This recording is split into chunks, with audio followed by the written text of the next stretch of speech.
Okay, awesome. So with that, we'll jump right into it. So today, thank you, Steve. So today we have the wonderful Mr. AJ Stanton from little old Allegheny, now living large on the West Coast. So this beautiful creature was invited onto the show by myself. He's a longtime friend of mine, personal inspiration, personal hero. I know when I was a kid, I looked up to this man immensely, and I don't think that's changed much since then. I know that after graduating high school, a number of the pieces of my life that helped me propel myself into the world of business, into the world of networking, and getting to know people and getting people to like me is based off of the way that he just naturally is.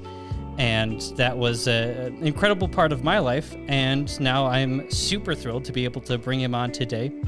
Our topic, however, isn't quite so nice as everything else, as this month is all about suicide prevention, suicide awareness, and unfortunately, we have had a mutual friend that passed, a couple of friends actually, that passed away due to suicide, and we invited AJ on today to talk a little bit about that. So the general topic for today is, how has suicide impacted your life?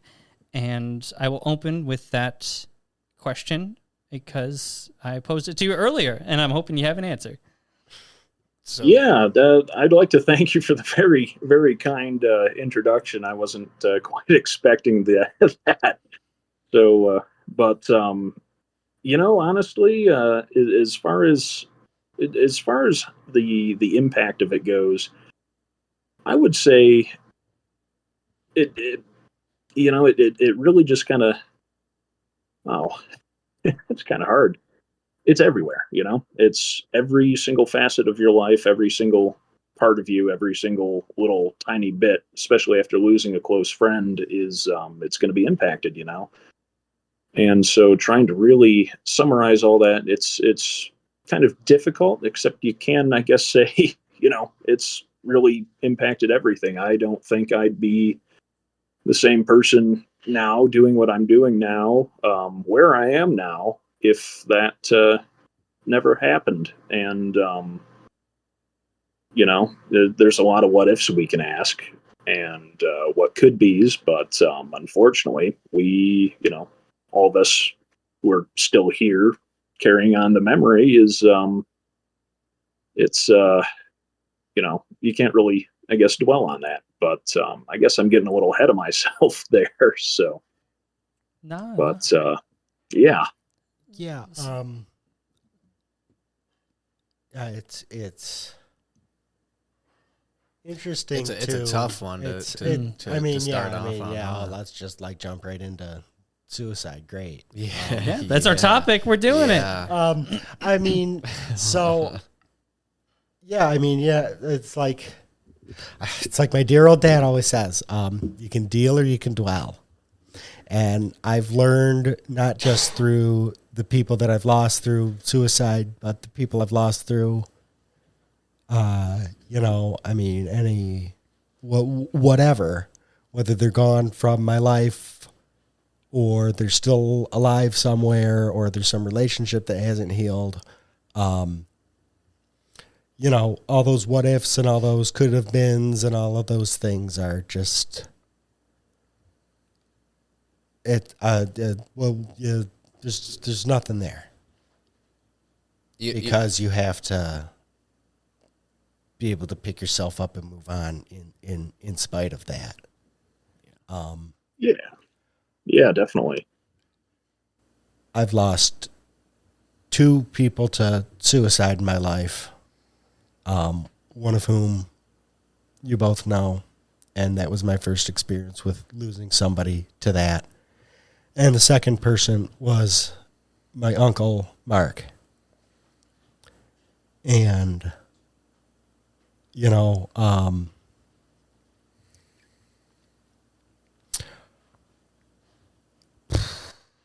sorry about that, guys. No, you're good. Because this is heavy shit. I mean, it's not comfortable or easy to talk about, but I guess I'm gonna work backwards, because then when I'm done unloading all of my shit, you guys can talk about what you guys are also here to talk about, because I'll have gotten back to that point. So yeah. When I don't remember what year it was, I can pull my wallet out and look at the card in my wallet, but I don't really feel like doing that. My Uncle Mark went and booked a hotel room, or he lived up in, the Buffalo area. And he booked a hotel room up in Niagara Falls around Thanksgiving time. Now, through his life, his son had had drug problems, fallen in with bad crowds, lots of stealing, lots of falling back into bad habits, which, as somebody who is also prone to addiction, I know quite well. So my Uncle Mark books this hotel room. He goes missing. Of course, you assume the worst. He leaves all his things in the room. He's gone. It doesn't take much to put two and two together. It's just a matter of when. So a little later, the next summer, they had found his body. It had washed up at the bottom of the falls, and they were able to identify him and all that stuff. So at the same time that they find his body, I find myself with a group of people who were at the time the friends that I think we were the friends that we needed. And we had done some pretty stupid shit. Basically, I spent a night in McKean County for stealing a chocolate bar is what it amounted to. And I owned up to it. I realized that, okay, I could just not say anything and go on with my life, but I'm going to go and do the right thing. So I go. They book me. I'm going through all that. So my parents come and bail me out because they've always been in my corner. They've always been there for me. As we're driving home, my mom or my dad tells me that they found my Uncle Mark's body. And that shit just hit me like a fucking truck, because, here I am at what I thought was the lowest point of my fucking life. And then the bottom falls out again, and you tumble even further, and it's it all feels so hopeless. But I remember going to bed that night and having a vivid dream. And there's this weird fucking, it's like Legion or whatever. It's this amorphous blob of screaming. They look miserable, suffering faces. And in this fucking blob, I see my Uncle Mark's face. And it is calm. It's peaceful. He says, "Steve, I love you." Shit. I'm here with you. It'll be okay. And whether I made that up or whatever, a moment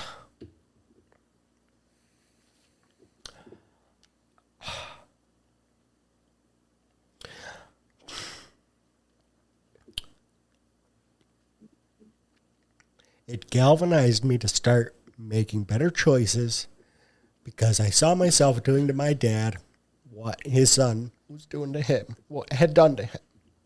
And I couldn't live with myself doing that. So it was either live or die. And so I chose to try and start to get my shit together. Now,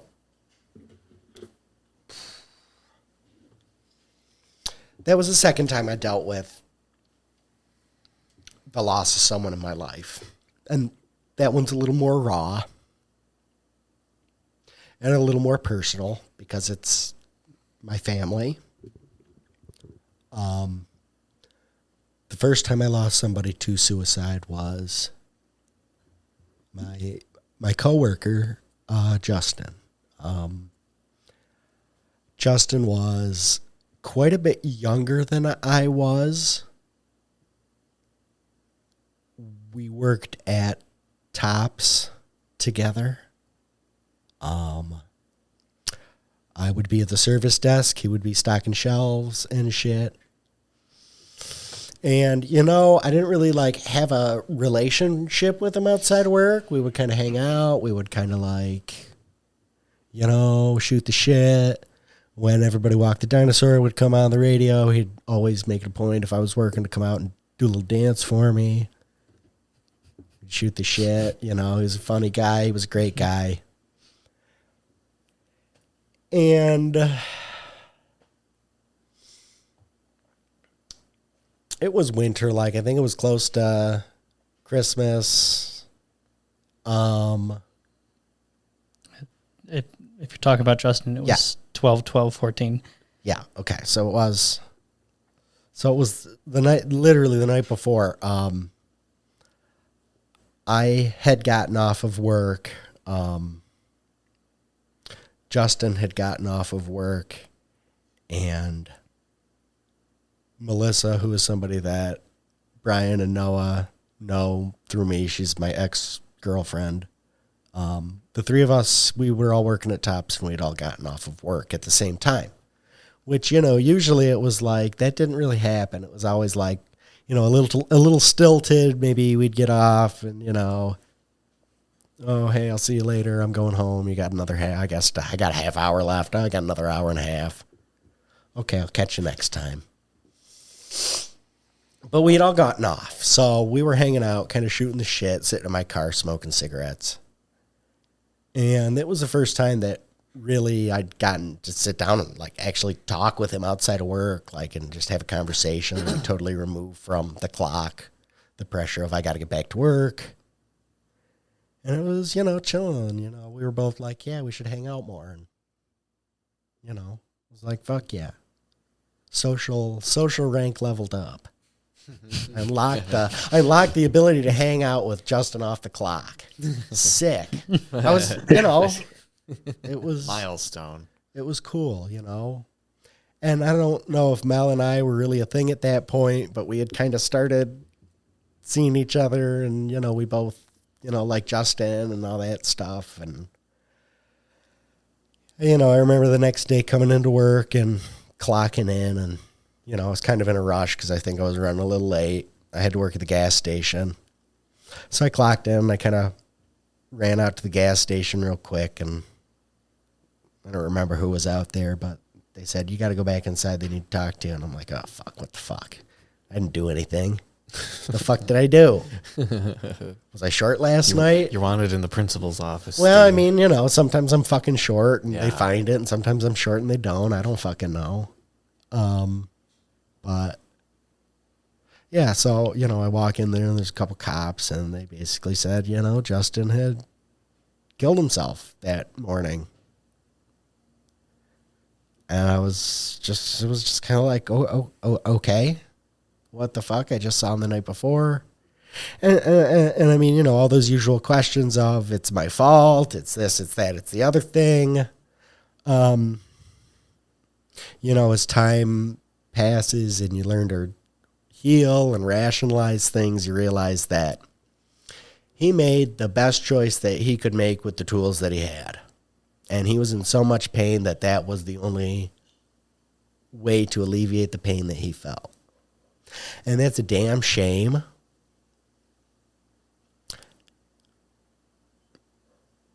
And that's about it.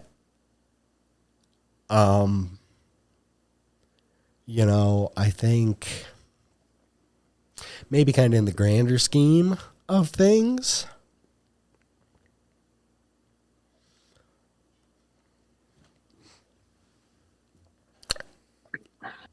I don't know.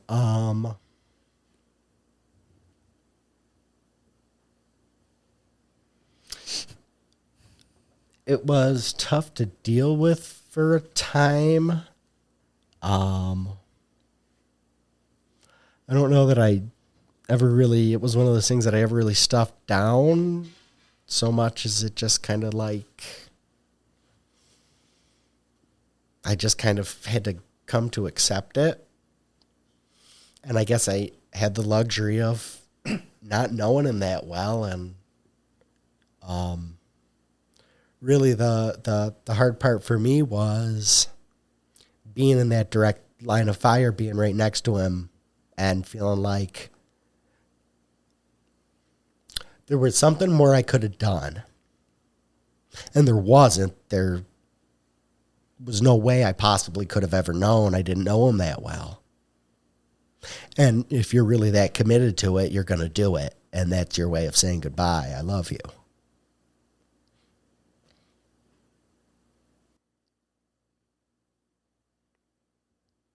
Yeah, it's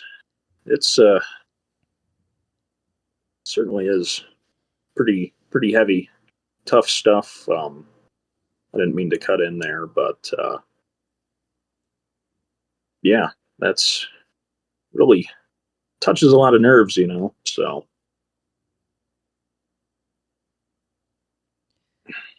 Well,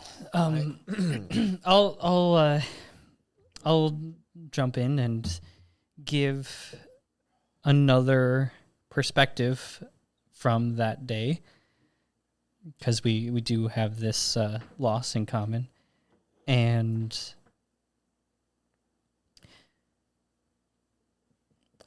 so Justin and I and our class had just spent a couple weeks traveling through Europe, and I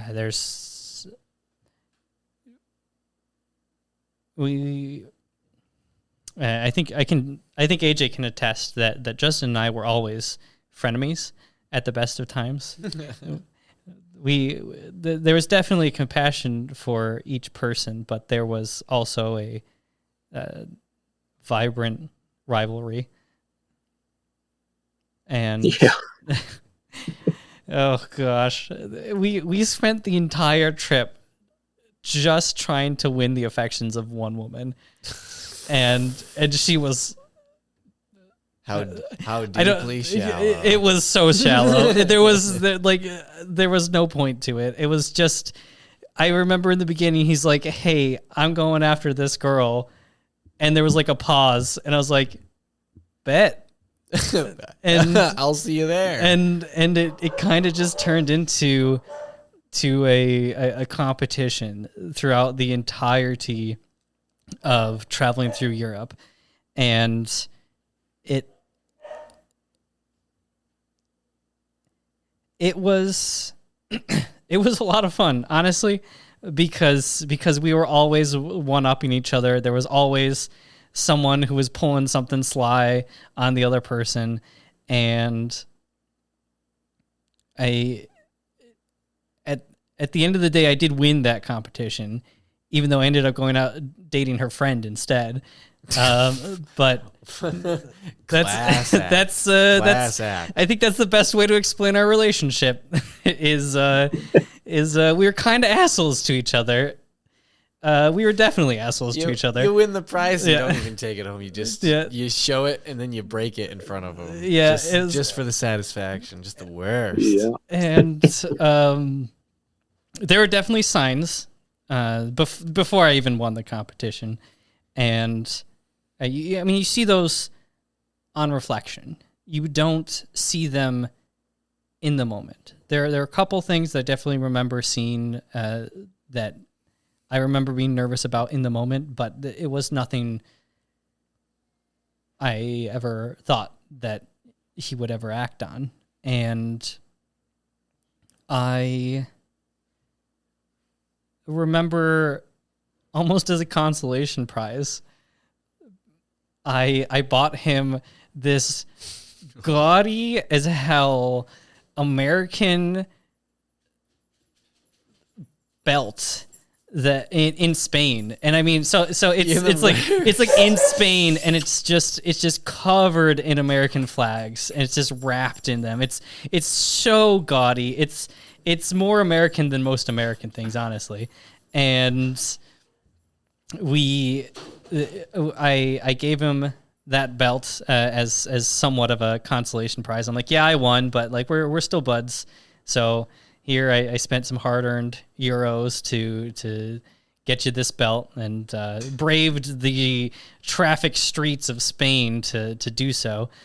And that was that. I mean, there were some other elements that I might not touch on today, but I was concerned about him, and not in the way that I, upon retrospection, there were probably more things I could have done, but it's not fruitful to dwell on those. Anyway, we jump forward in time to that day, 12/12/14, and a piece of humor that helps me lighten the mood is that I'm slightly angry at him for not doing it the next day, because then it would have been 12/13/14, and that's just more poetic, I guess. Yeah. But I remember it. I don't think I have any recollection of riding to school on that bus, because it was like any other morning riding on the bus. But I drove right past where he was, and I was with easy visibility. I could see everything, but given where it was, there was no way for me to tell on the bus that anything had happened. It looked like a normal situation. I'm not going to go into any details, but you drove past and you just didn't know that anything had happened there. And I remember, similar to what Steve was saying, I remember being in school and in our English class, first period, he wasn't there, and that's never a cause for concern, because he was a wild child, and for all we know, he could just be out buying donuts again, and he's just going to show up late and buy his way to freedom by handing everyone, including the teacher, some donuts. And I remember being called down to the office along with AJ, because AJ was sitting next to me at the time, as well as Zach, another friend of ours. And I remember the discussion, and it's just like, hey, don't know where this person is. Do you happen to know where he might be? And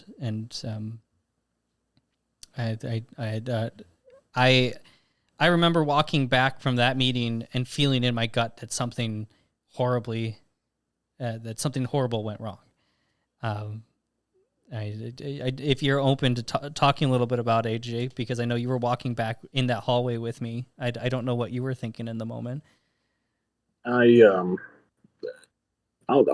be quite frank. I don't remember much. It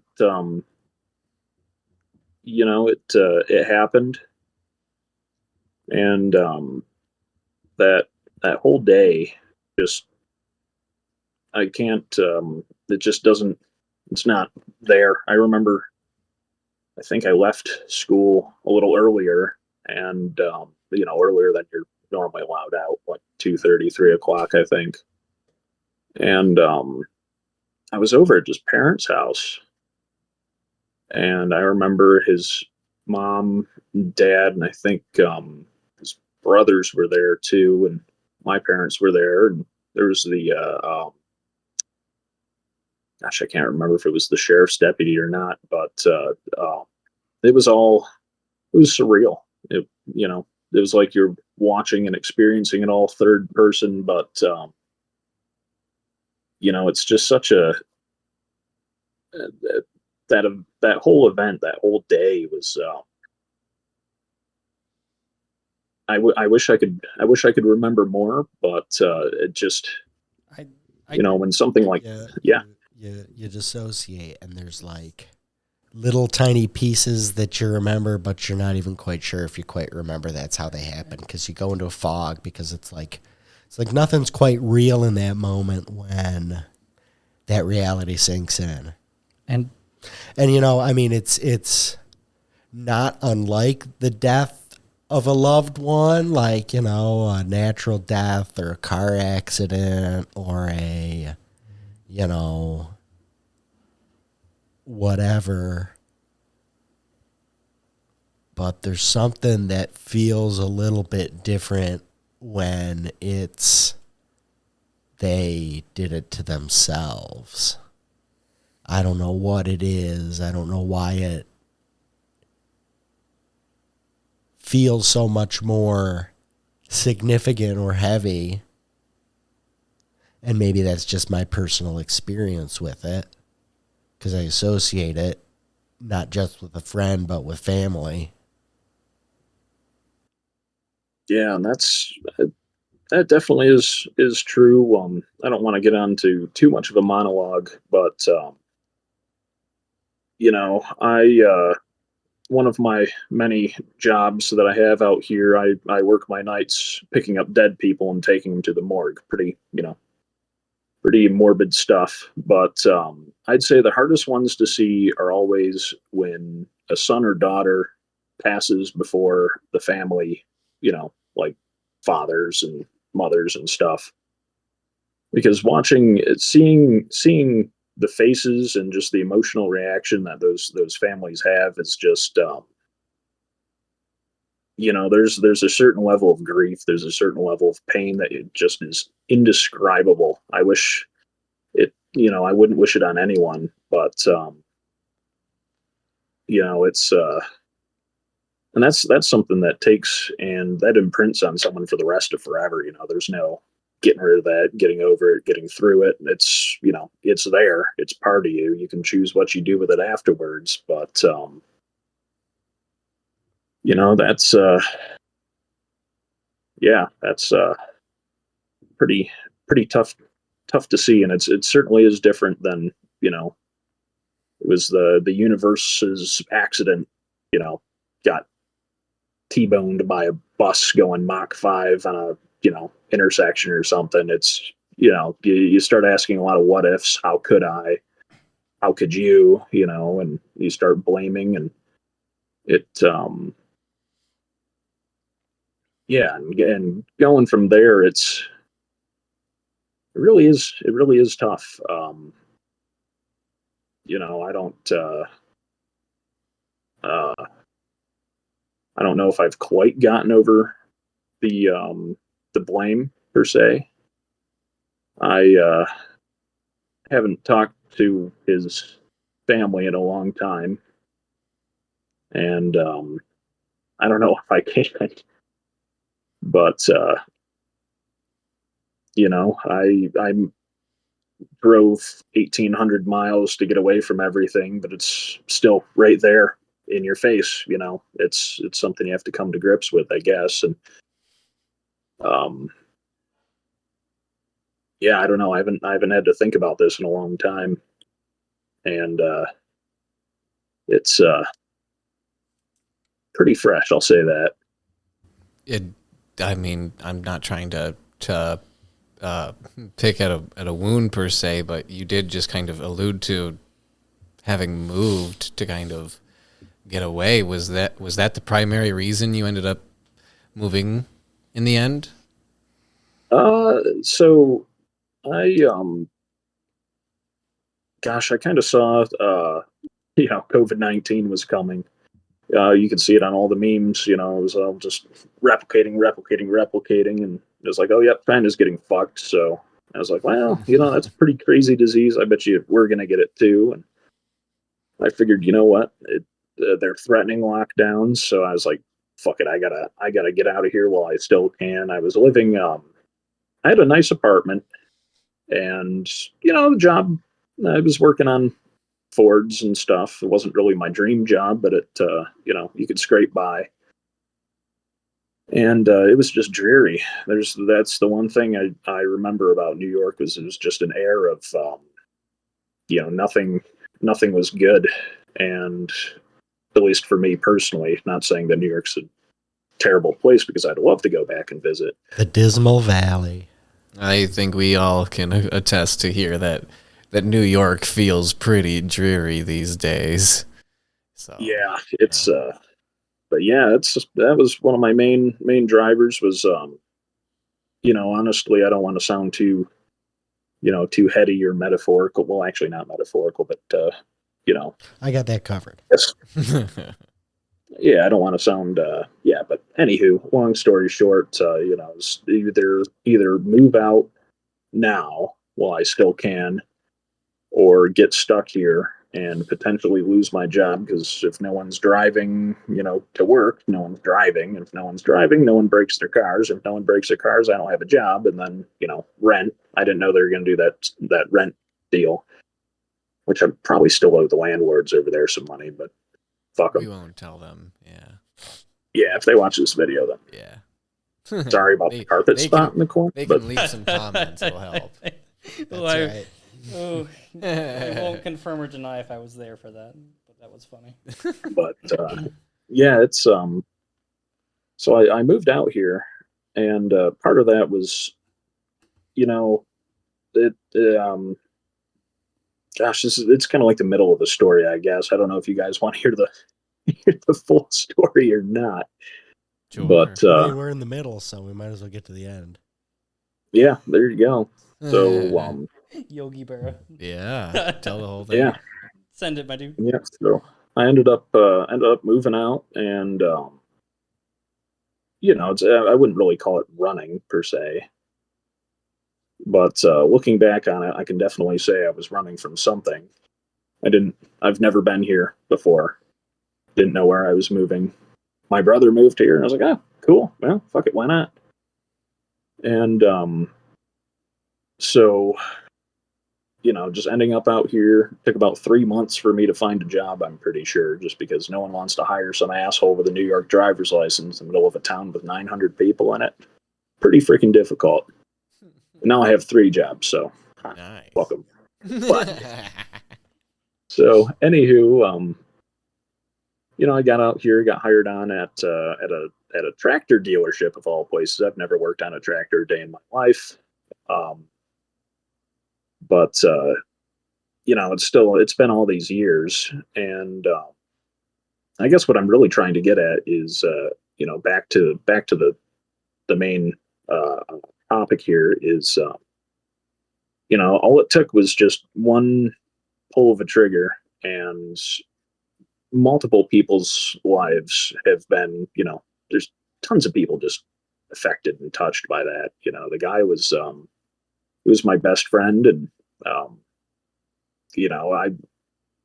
honestly didn't know what I was going to do without him, just being able to lean on a shoulder and that sort of a thing. And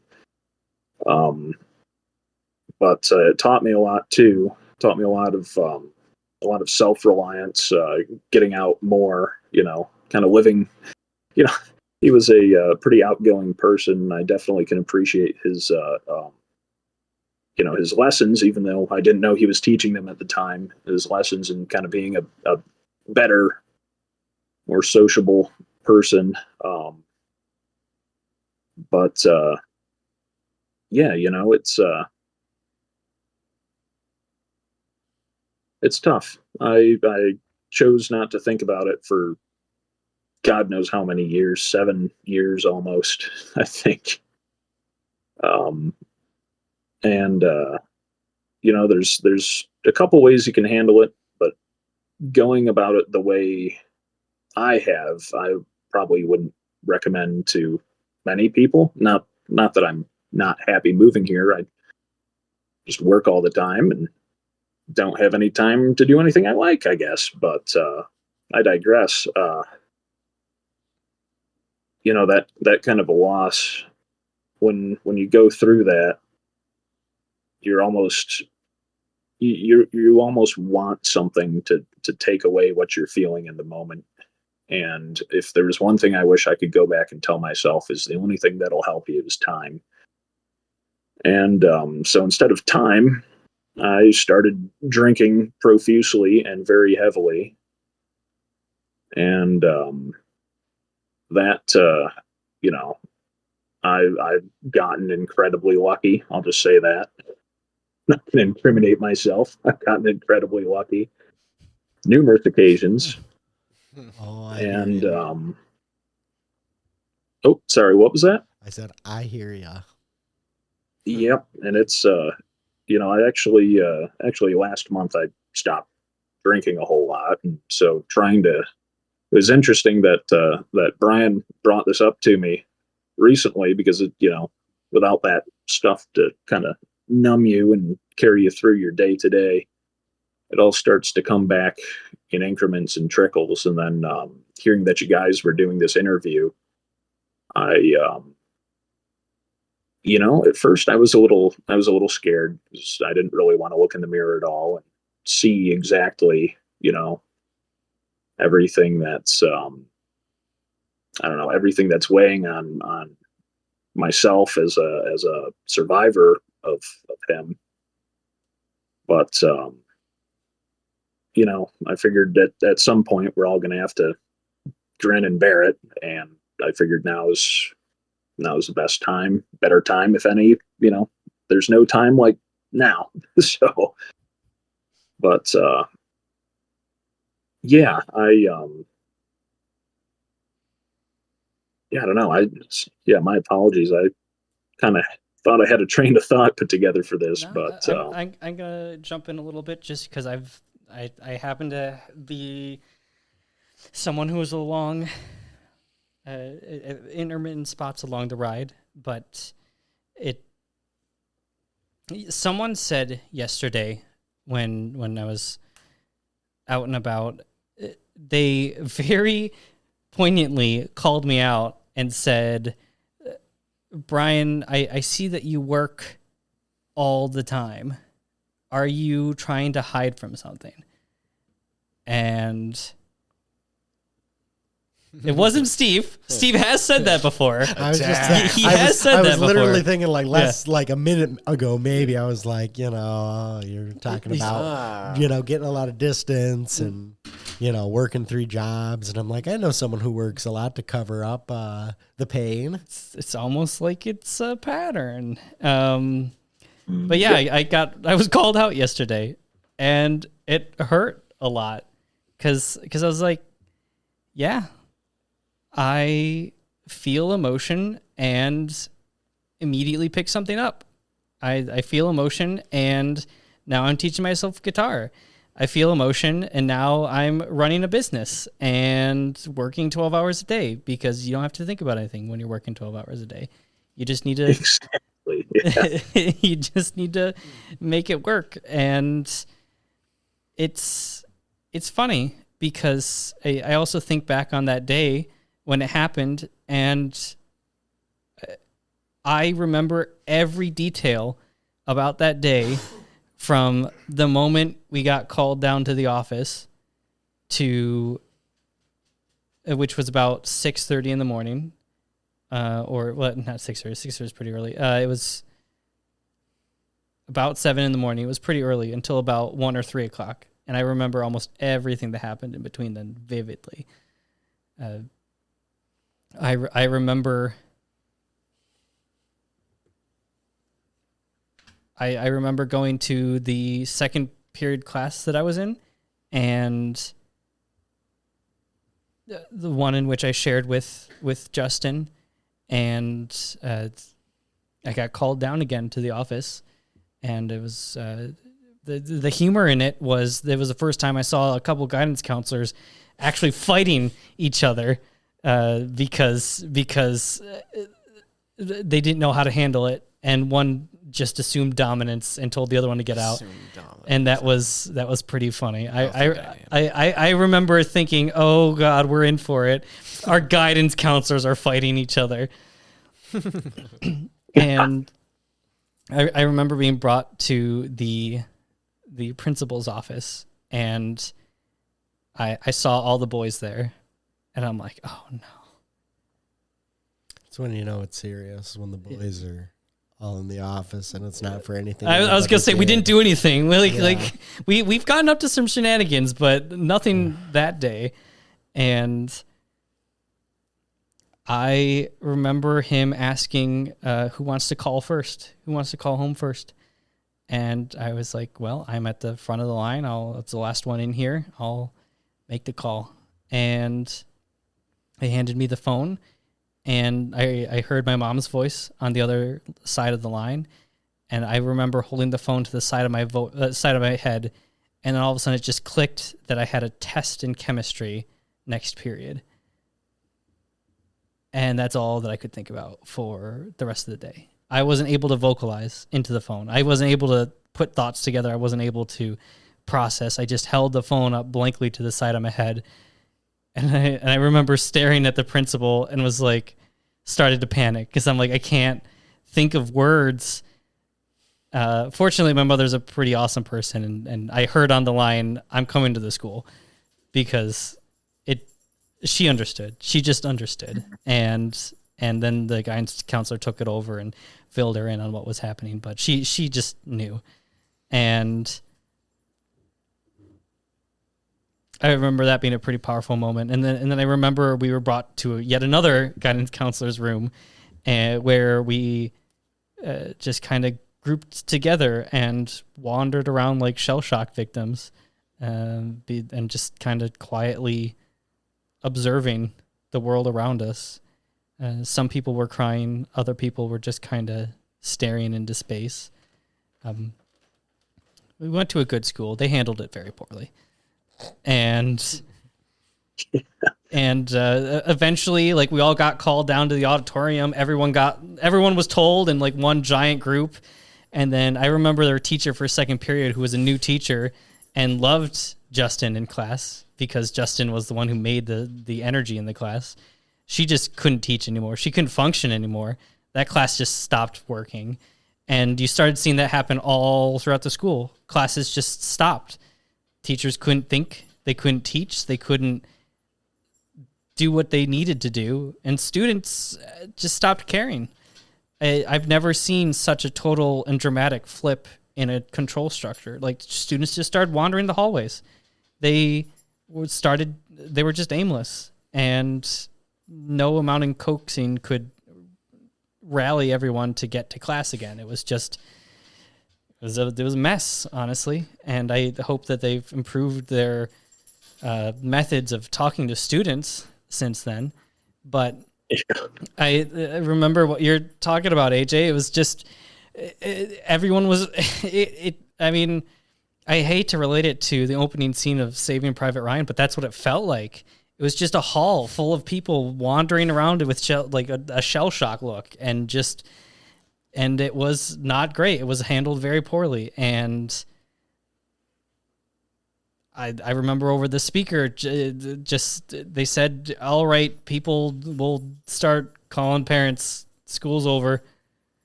Yeah. Wow, they threw in the towel. Huh? Yeah, they just threw in the towel. They're like, this is bad.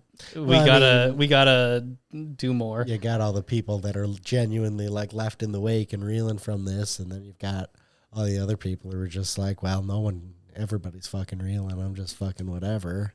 Yeah, I mean, a graduating class of 73 people. Yeah. Like, everyone knows everyone, and I remember going. There were a lot of people who were crying a lot, and I distinctly remember all the people who were closest to him were actually the people who were comforting everyone else. It was very difficult because I remember the boys, so to speak, being around, and I remember people just constantly coming to them and crying and expressing how painful it was. Well, who else are you going to express it to? Yeah, and I don't want to say that some people were hurt more than others, but I do remember thinking that those who were closest kind of ended up having to take on even more weight because we were the ones that people were crying to. And I remember people crying on my shoulders, and I couldn't do anything other than just be there. And then I remember afterwards, all I wanted to be is alone. I just wanted to be alone. And we ended up taking a couple of kids home with us because their parents were at work. There wasn't anything they could do, and school was just over. So then we just took them home with us. I mean, there were people we knew, so it wasn't like completely strange, but so here I am. I just want to be alone, and now we have like 4 or 5 other kids with us. I mean, realistically, I remember it was only 3 other people, but given the parents that came home and my brother being there, and I loved them, I just wanted to be alone in that moment and couldn't get it. And I remember a lot of things just not being handled very well about the situation. Sorry, I got a little lost in that story. Yeah, what no, I that's okay. what That oh yep, sorry. No, I just wanted to add one more piece to it, which was for anyone who might be watching who's experienced something like this. What I wanted to get at was I wanted to be alone in the beginning, and what ended up saving me from doing myself in afterwards and talking with some of the lads, I heard some similar conversations, was the fact that we just got together afterwards, and good gosh, I spent more than a couple days at AJ's house, the poor guy, having to host, like, I think it was like 7 guys at least. I mean, there was, funny enough, when there was usually some drinking involved, but not on that time. There was just a lot of rock band. A lot of rock band. Yeah, good pastime. Oh man. I don't know if you remember, but Mark actually gave me an ear piercing with the hammer of a pistol during that. That was one of the moments that I don't remember with as much What is the matter happiness. with you? Like, what in the goddamn hell? Oh man. Oh gosh, That's what happens when you're miserable and sad and you don't know how to cope. You just Yeah. need You got way too much something. time to kill, apparently. Yeah. And Oh my god. then I certainly remember the melatonin for days. Mhm. I don't remember how many of us were just like eating those like candies. Oh fuck yeah. Turns out if you want the good shit, Zeke will eat a whole bunch of that and you meet God. Not saying that I've ever done it. No endorsement of this behavior here. Oh. Not on this show. Oh my god. and that's I wanted to call attention more so to if anyone relates and is experiencing things that we're describing, like what saved me personally and what saved some of the people that I remember talking to is just having those people around. And I mean, I remembered it was glorious because all our parents didn't care. We skipped school for like 1 to 3 days. Our parents didn't care. The teachers didn't care. The administration didn't care. They're like, nah, these kids need it. And we just got away with skipping school for a number of days. And that was, I remember that was a beautiful feeling to felt maybe not understood, but to have that flexibility and to have that leeway and to have a space where we could start to heal. That's pretty important stuff. Very important stuff. Yeah, it's funny. I'm touching back on part of the earlier conversation. It's weird. Honestly, if you were to ask me about this in the street anywhere, I probably wouldn't remember. But just hearing your guys' stories, it's starting to put things back together. And I do remember, just sitting in school, and it was like it was almost too much. People would just come up and they'd say all sorts of things under the sun. Some good, most of it good actually. Most of the people were pretty pretty hurt and needed help. But I remember there was one friend of mine who I take suicide incredibly seriously, and especially after that, the months following that, at the drop of a hat, I would be there because I didn't want anyone to go through the exact same thing that we've all been through. And looking back at some of it, I couldn't tell you if any of it was genuine, what some of these people were doing, but maybe they liked the attention, who knows. But I remember that being a very rotten memory that I had. That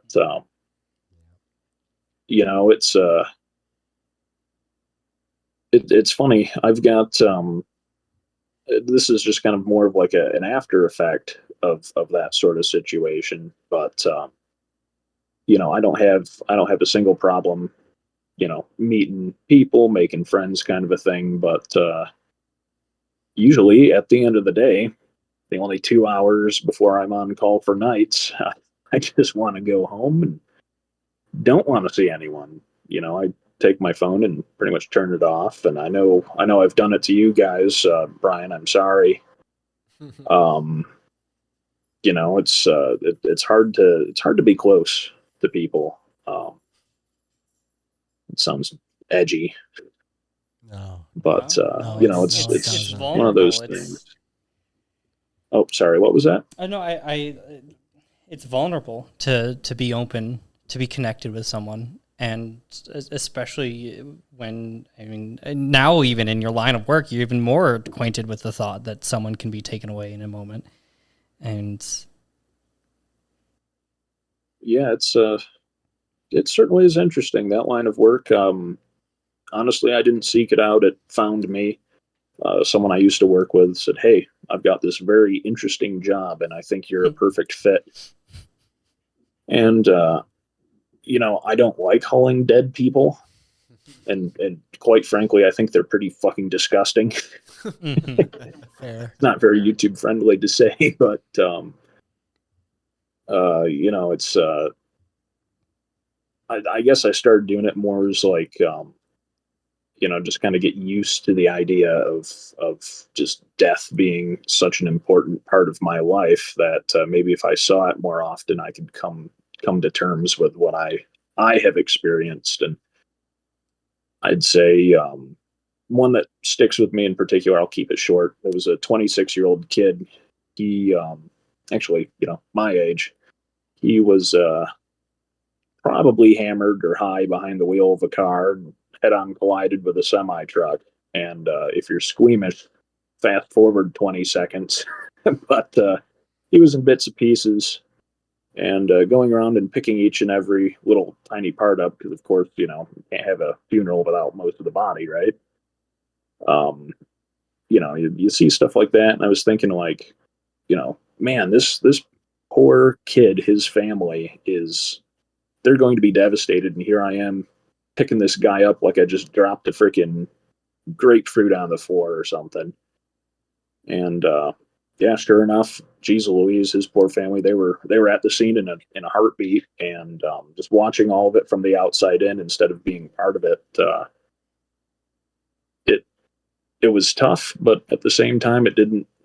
I don't know. It didn't quite carry the same weight that I expected it would. It didn't really feel like anything, honestly, if that makes any sense. But anywho, yeah, sorry about that.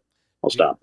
Well, Stop talking about that. It's a pretty morbid job. Can I ask a pretty personal question? Since I mean, not that all these subjects haven't been personal up till now, but do you find that as a result of having survived, being a survivor essentially of his passing, that it's become harder for you to make these attachments and to you've talked a little bit earlier about how even now while talking about it with us tonight, that you were able to kind of relive some memories that you kind of hadn't been grappling with for a long time. I guess the question is that I'm trying to get at is there are a lot of different ways people handle these types of things, and I guess what I want to know is how has it affected you in you, at least looking back on it now, having talked about it with us for about an hour now. Is there a connection there? Yeah. Like, do you think that might have something to do with, I mean, it sounds like, you're at this point where you're pretty detached from it, and I'm sure that working in the profession that you do makes it fairly easy to be a little more detached from it. Do you think that your experience with dealing with suicide has made it easier to be detached from it? To be detached from, like other people, like, I just want to be alone all the time. Yeah, I would definitely say that is the case. It's I guess a good way to visualize it. It's like someone you trust, your best friend, the guy that you confide in like a brother, absolutely loved him to death kind of a thing. And when they go out and do something like that, you start kind of second guessing yourself, of course, but at the same time, I have anger. I have anger for what he did, and I will say there was a while there where I was incredibly mad at him. Now I can't really say I'm too much mad at him as I am more myself, but it's it's tough. I've met a lot of people in life, and I've done a lot of really interesting stuff that you just meet people. You go through life, always take every opportunity you get. You meet people. College years, I met some really great guys, and we're all just best of friends. And then when that didn't pan out, it was as easy to get rid of them as it was just to simply walk away from a table and open a door and go outside, just because it happening before so suddenly via death. I've always been afraid of getting close to people again in that sort of a sense. So it's yeah, I'd definitely say that's something that it impacts you. And of course, if you don't go through the right avenues to actually get any of it taken care of, or to actually take a hard look at what's going on, you can let it go for years. And unfortunately, I chose the bottom of a beer can as my way out. And yeah, that just that never helps. But taking on this night job, hauling dead bodies, I can see all sorts of messed up stuff. I've been to murders, suicides, ODs, people getting eviscerated by cars, motorcycle accidents, just regular dead old people, regular dead young people. Every kind of dead person you could possibly imagine, except for I don't think I've got a burn victim yet. It just This is a bingo card. I'm working on that for you. You got to get that badge, yeah. I got to get more hot glue. Yeah, it's interesting. It made the job a lot easier, and I'm glad that I work with someone else, because I don't talk to these families. I don't. I can only just say, "Oh, I'm sorry," just as a typical protocol, just to make them, I guess, make them feel better and make me feel better about being there and picking up another dead person. But yeah, it's interesting doing that. And I work my dream job, working on guns and stuff. So that's pretty cool. Figured I'd change the subject about dead people. Well, But, I've got one for all three of you, since Okay. this is something that's pretty much tied to all of you. We're going to be wrapping up soon, so I want to ask this question kind of to help the people who are watching, who most people watching probably won't have had somebody so close. I something like don't this. want to. I don't even want to say that. I wouldn't. Sure. But I guess the question I want to ask is assuming you're talking to somebody who hasn't experienced this and doesn't know what this is like, how can they, as someone from the outside, how would you? I'm trying to be very delicate with the question because it's such a delicate subject. no, How would honestly, you? ask it. Yeah, Ask it hard if I you guess. need to. Yeah. What would you want somebody who from the outside looking in who hasn't experienced this? What do you want them to know so they can be better equipped to support people in their lives who go through something like this? Because I feel like given that our culture has become much better in recent years about handling the issue of mental health and whatnot, this particular subject, my we had our fair share of suicides at my school. My family history's long, blah blah blah blah blah. What I want to know is for the people at home who haven't had such a direct experience with it, but who may know somebody in their lives who has and hasn't talked to them or anyone else about it. What would you want them to know as survivors yourselves? Either to make it easier for them to understand or to make it easier for you guys as individuals. As someone who's given this a lot of thought, I can start us off. So what helped me, so this might not work for everyone, but what helped me was saying, how has this tragedy, how can I make this tragedy work for me in some way? Like, yeah, get that sigma in there. I couldn't help the smile.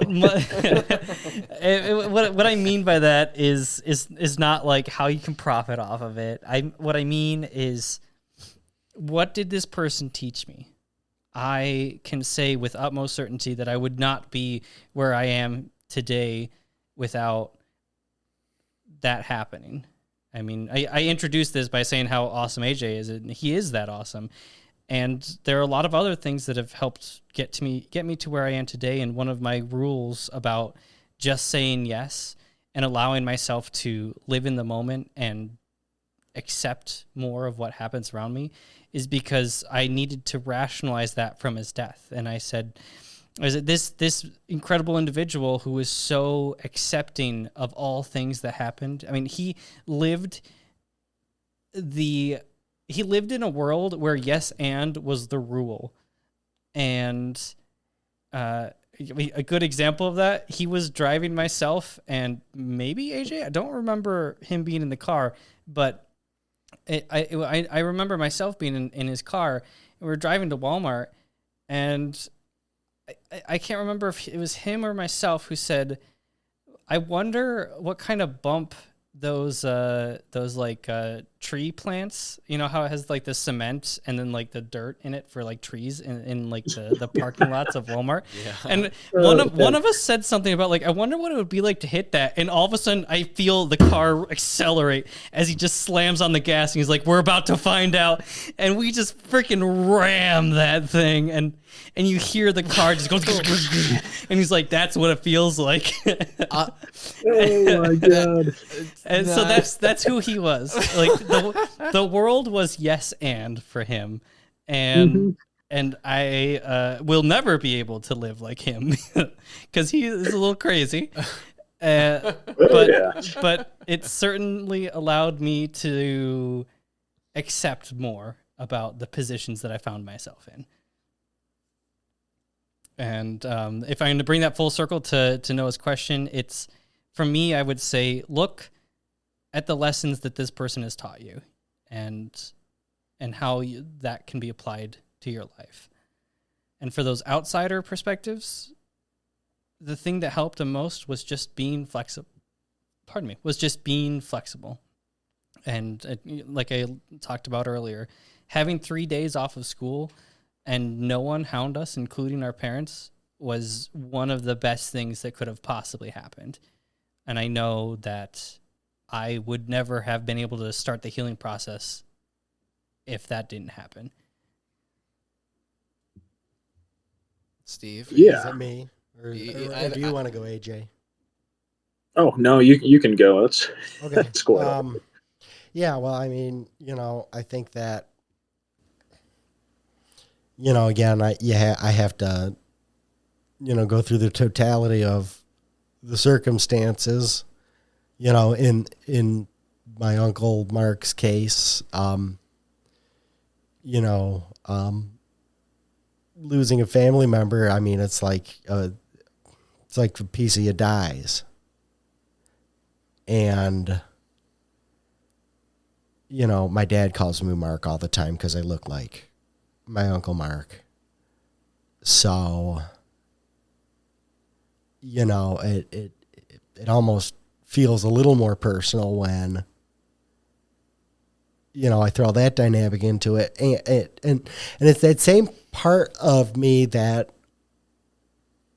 feels like it dies that has an even greater capacity to live.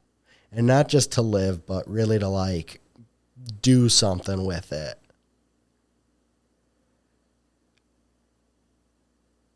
So I think that what my Uncle Mark's death taught me was that what it taught me personally, what I took away from it was that you are what you give. Invest in yourself and you can do the things that you want to do. It takes time, it takes effort, it takes energy. It doesn't happen in a day. It takes that being able to reflect on everything. I think that's what I learned from my Uncle Mark, and I think that's what helped me start getting my shit together to get me to a place where I'm much more stable and much more capable and confident than I've ever felt before. And I think the thing that Justin taught me was maybe to like love dangerously. Like just to love life dangerously, right? Like you were saying. I mean, he was like Yes, and yeah. You know, Yeah.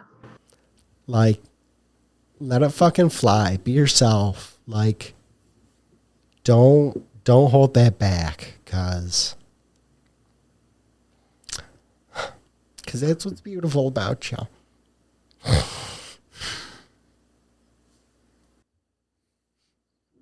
AJ? Yeah. It's I would say don't I don't want to use my story as a cautionary tale or anything like that, but I'd say don't when it first happens, people on the outside, it all depends on how well you know whoever's affected, to really use your best judgment. If they want to be left alone, please, for the love of God, leave them alone for a little while, but also check up every now and again. And, just be caring, be respectful of boundaries. Don't make too many assumptions. Don't force, don't push. Allow breathing room, forgiveness. And I guess for someone, if you're going through it, you don't really you don't want to put any of it off. It's better to experience all of it up front right now. It's happened. It's happening. Um, any way, shape, or form you try to push it off, it'll come back twice as hard later on. So if you want to surround yourself with friends and family and sort things out and do it that way, sure. If you need like therapy or counselors, I'd say get on that. Don't be afraid. That's what they're there for. Um, you know, uh, Washing it all down with beer isn't good. Or if you do drugs or anything like that, that's just a crutch. Um, I'd say it's more, for my perspective, it's more of a I guess I'm a little bit jaded in that sense. I'm a little bit more practical now. Um, but I'd say if you are going through it, just reach out to someone. Especially if you know someone that's gone through a similar experience, lean on them, because if one thing that I've ever felt anywhere near comfortable is talking to people who have been through such a thing and being able to feel empathy instead of sympathy. Um, that's probably one of the biggest things that you can get in that position is empathy.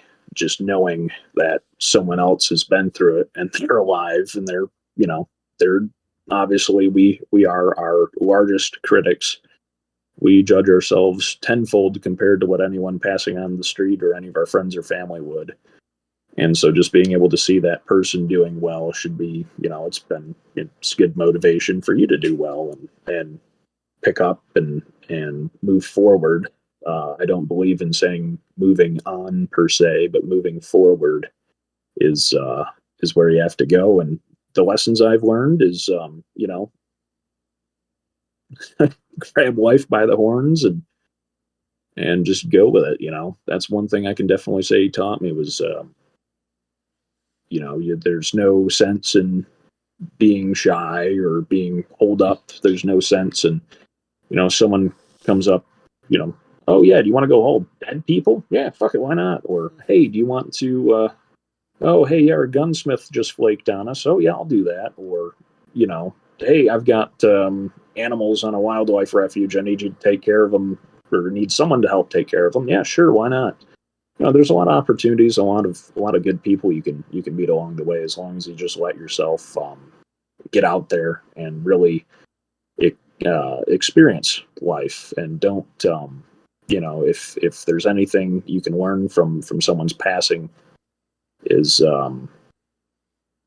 you want to carry their memory, and you really just want to remember that they're gone but you're not, and their life is over, so why the hell should yours be over?